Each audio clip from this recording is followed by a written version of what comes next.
Hello, I'm Robert Emmett Hernan. I'm head of Bluestack Productions, the publisher of Irish Environment, an online magazine covering environmental matters on the island of Ireland.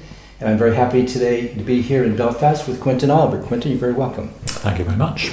Now, Quintin and I go back some way, about 1991. I first met Quintin in New York when he was the director of the NICFA, the Northern Ireland Council for Voluntary Action. Well done. And then after the agreement was reached and there was a referendum on the agreement, Quintin resigned from NICFA to form the Yes campaign, which included labor, businesses, and NGOs, since none of the parties were seemingly pushing for the Yes vote on the campaign. And so he was very successful in that. And after that, he founded Stratagem, which we'll find out in a minute. But Quintin was also named by President Mary Robinson to be on her Council of State, and I think the first person from the North at that time. He's also very active in international peace and reconciliation work throughout the world. Quintin, would you tell the audience what you're now heading Stratagem, what that is and what it does? Yes, Stratagem is a political consultancy which works on all things political. How do politicians work? How do political structures work? And how can outside organisations make it work for them? How can they get their issues dealt with, accelerated, debated, how they can get budget lines changed, how they can pass amendments to legislation or get guidance changed. So there's a bit of lobbying, government relations, a bit of politics, and it's that space between the political world and the real world, the outside world, where people are doing things, businesses are operating, groups are campaigning, and trying to make that work more smoothly. Quintin, could you give us a sense of what the changes are that are being proposed and actually working their way through the system now on planning in Northern Ireland? Yes, we've always had a rather constipated planning system which has been centralised because it was taken off local government with the discrimination and the difficulties of the 60s. Local government was weakened. Most powers were taken up to Stormont, either run directly under what they call direct rule from the Westminster British system or under devolution by Stormont. And that meant that planning was centralised and it tended to be slow and cumbersome. So each planning minister since devolution really took root in 2007 after the St Andrews Agreement and the DUP and Sinn Féin coming together, has tried to reform planning and to speed it up.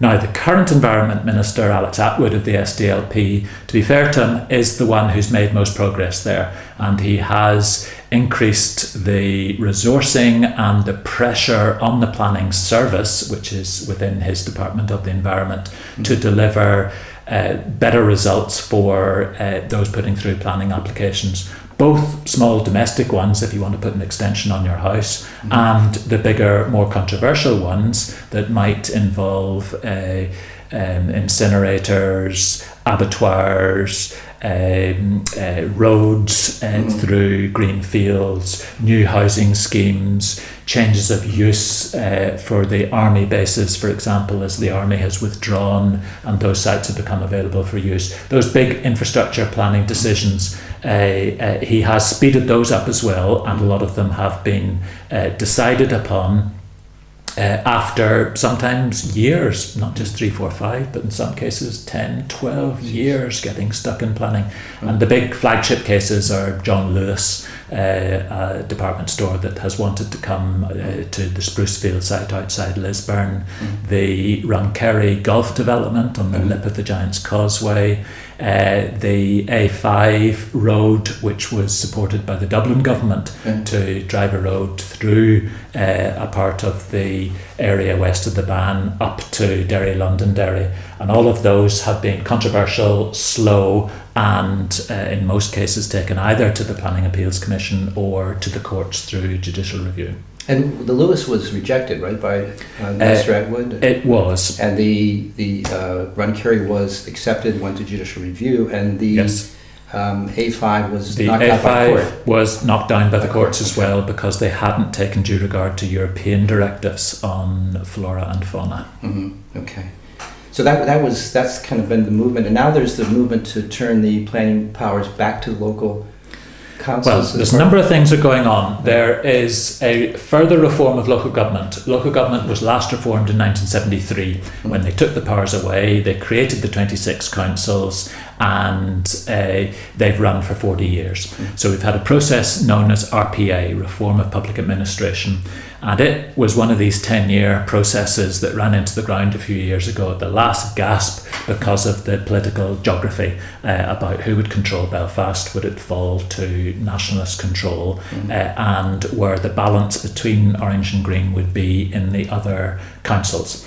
They've now revived that process, to be fair to them. They have revived it, and we have the second round of RPA, and part of the proposal is to give the 11 new councils, there was debate about 7 or 15, but they've settled on 11 in the middle, and to give those new councils some more powers. They only spend 3% of central government resources at the moment, so the plans are to increase it, not hugely. It's not as strong as it is either in Britain nor in the Republic, up to about 5 or 6% of spending, so it's not huge. And some of that will be planning. At the moment they can only advise on planning, which effectively means they are often overlooked or ignored. So it will give them greater powers in planning.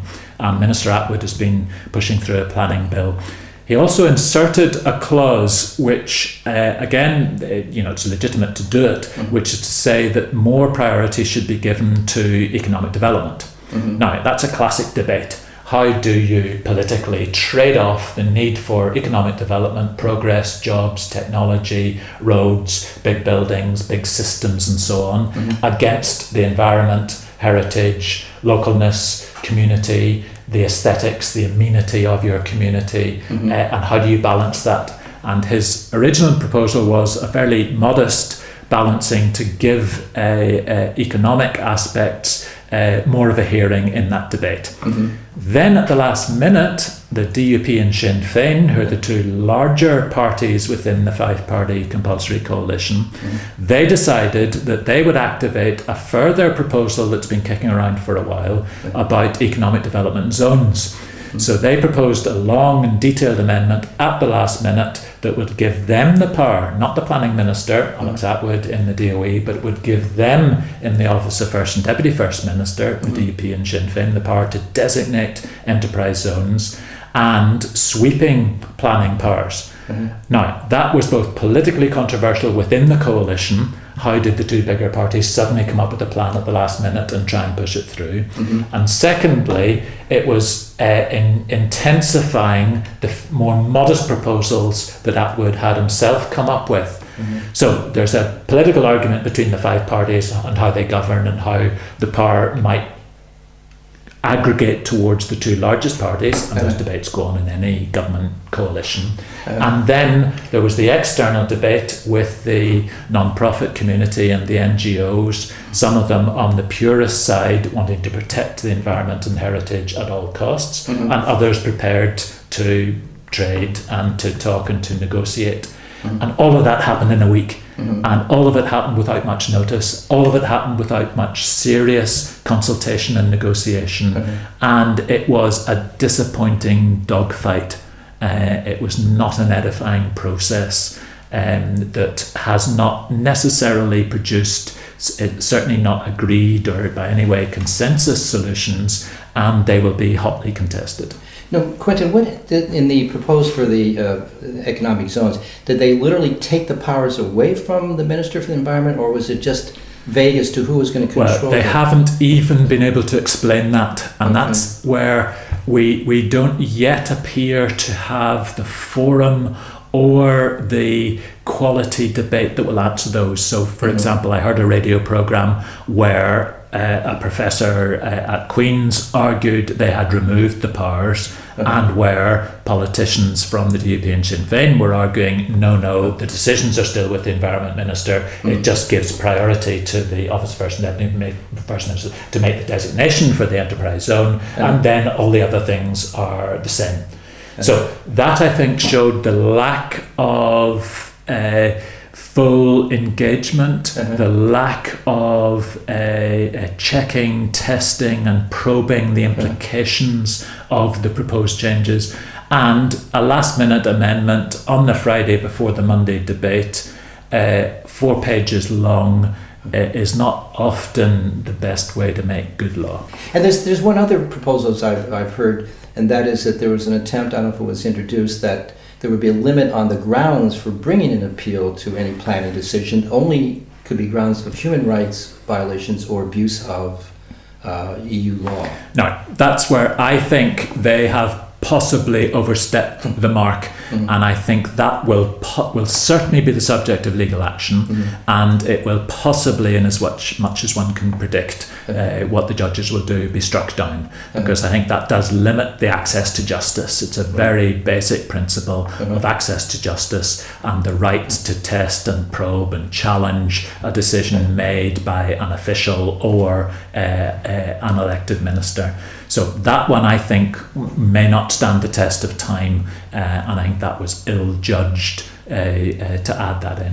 You know, Quintin, with all this mix going on, where do you see the opposition coalescing or dispersing around that fight? Well, we have 2 layers to opposition, if I can call the one with a uppercase O. We have the debate at the moment in Stormont about should there be a formal opposition, as there is in most parliaments where one has the government who are elected by 50% plus 1, or they make a voluntary coalition to get 50% plus 1 of the votes and they become the government, and the rest, or a significant party within it, becomes the official opposition.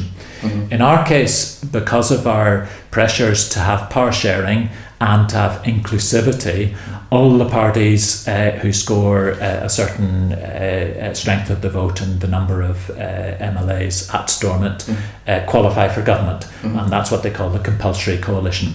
It's actually voluntary because they don't need to take their post. They can decide to do it. So it's voluntary, but they can't choose who the partners are. So if you have enough votes, I will have to be your partner, even though I'm radically opposed to your particular position. But the power sharing principle means that Unionists and Nationalists share power around the cabinet table.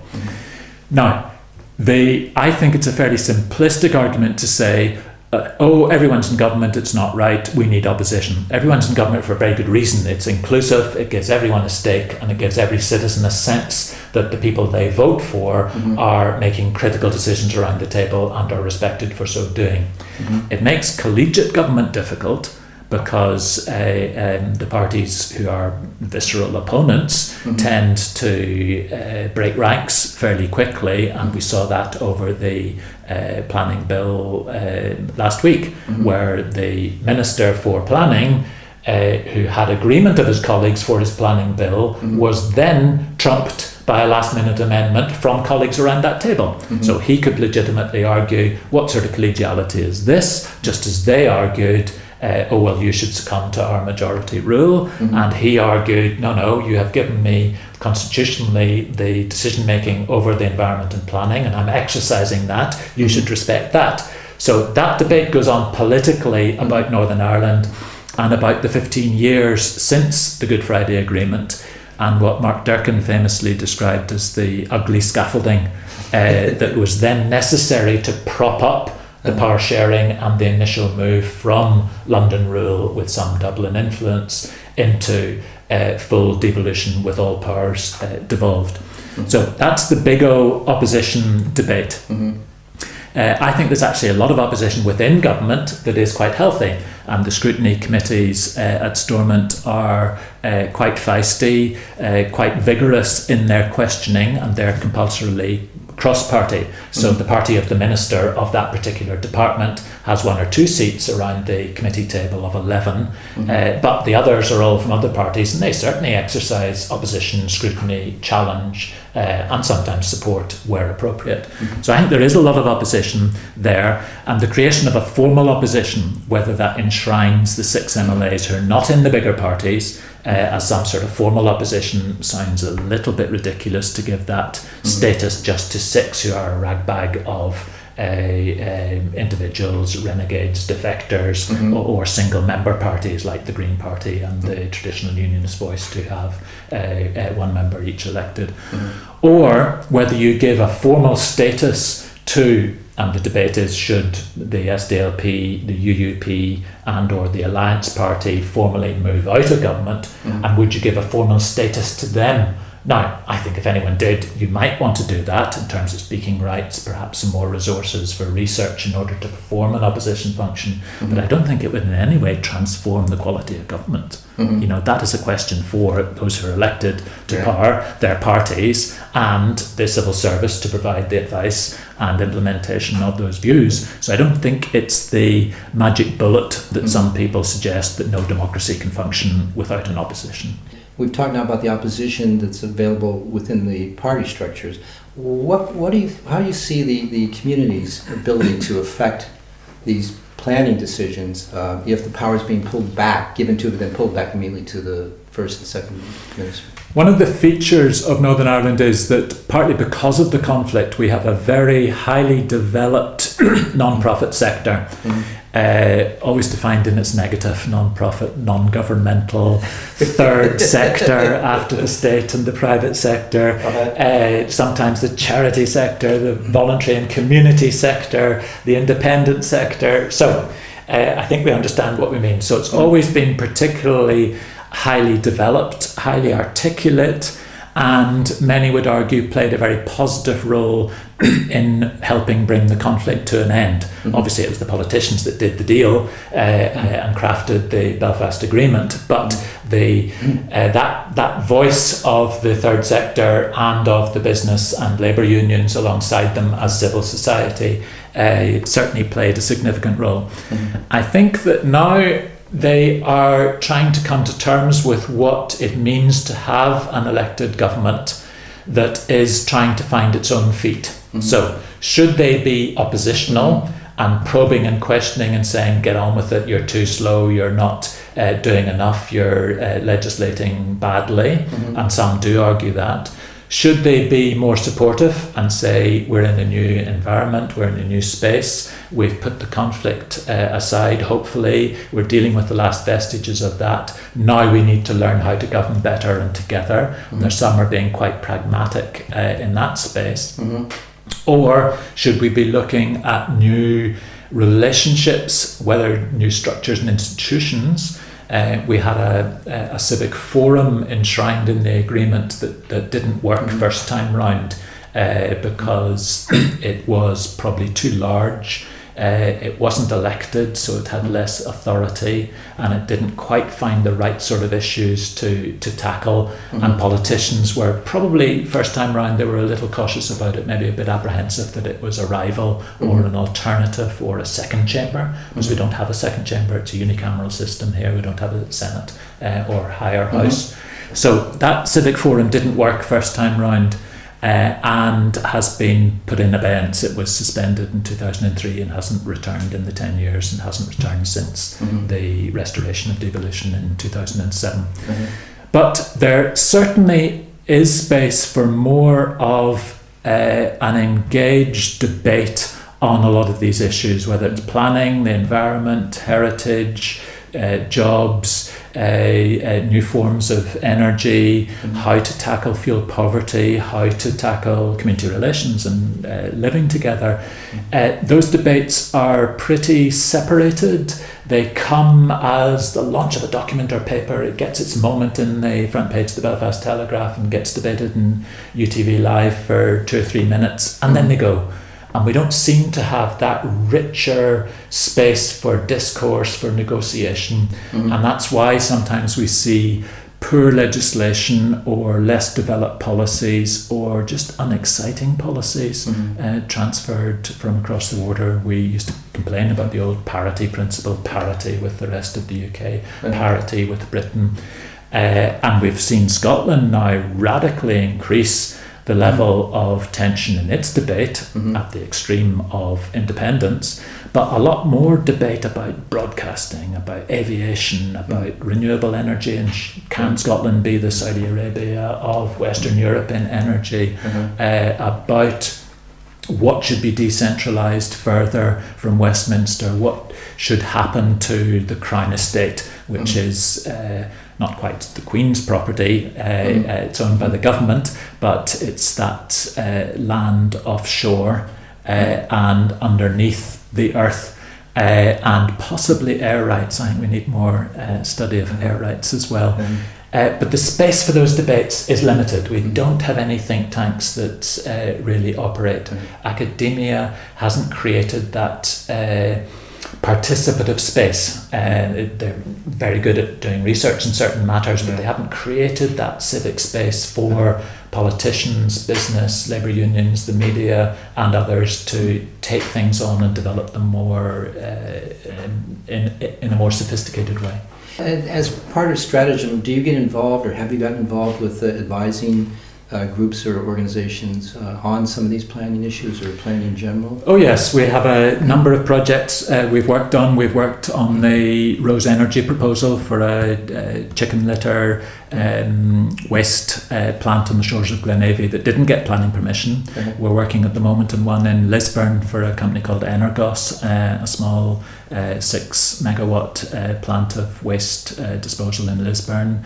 We have advised the National Trust around their judicial review of the Giant's Causeway that they lost in the end, but I think will cause legal changes through the relationship to UNESCO as an international body and the enshrining of those principles in law. I think that will come. And we do a lot of training for local communities. That's very popular, where they say, well, what can we do about something? We'll go and explain how government works, how campaigning works, and how they might be able to elevate their issue up the agenda. Thank you very much.